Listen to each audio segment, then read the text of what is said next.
I started out fixing and flipping properties in 2007.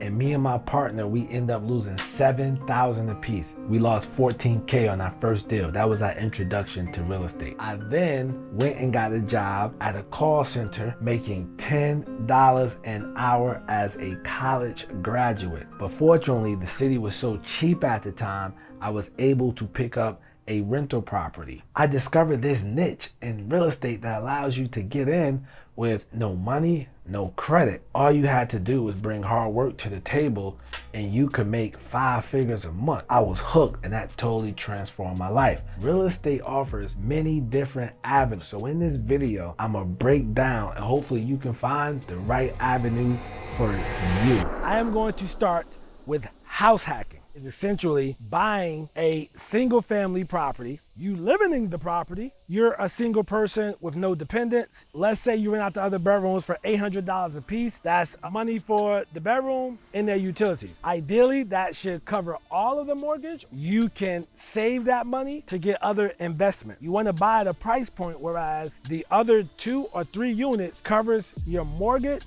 and some, and you're just living for free. It's not always going to be like that, but when you're doing this, it can also help you build equity faster, which increases net worth. All you need is 2 years of work history and a decent credit score, and you can talk to a loan officer, and then you can get a realtor and start looking for these kind of properties. Fixing and flipping. This is probably the most popular due to the TV shows on a lot of these family channels. Most people, when they think about flipping houses, they think about this particular model. You're going to find a property. Let's say you're $70,000 all in. That means your acquisition costs and your repair costs. You're $70,000, but the house is worth $100,000. So out of that $30,000, that should be able to pay for your realtor costs, your holding costs, and you walk away with your profit. The thing about this, your most important variable is the contractors. I see many people go in and say, oh no, my uncle does this kind of work. Yes, the contractors will come out and say, oh, you're about to make a bunch of money. I'm going to help you. I'm going to do the work. And either they can't do the work or they run off. Just to give you guys a heads up, most people either break even or lose money on their first flip. The thing about real estate, you can't quit. You can't let one deal define you. If you lose, lick your wounds, get back up. Buying rental properties, okay? In this particular model, you can actually do this passively while working the job. You don't want a traditional lender. A traditional lender meaning your Bank of Americas, your Wells Fargos. When it comes to real estate investing, what you want to do, you want to go to the secondary market and get a hard money lender or a private money lender. I featured some on my channel. Go to google.com, type in Nashville hard money lenders, and a whole bunch of people will come up and you can start calling and building a relationship with them. Right here, I'm going to put a video that I did with a lender. And you can contact him and build a relationship with him. Buying rental properties could be as simple, I'm not saying easy, but could be as simple as you will fix up the property to get it in a great rental condition. That doesn't mean subpar, just a great rental condition.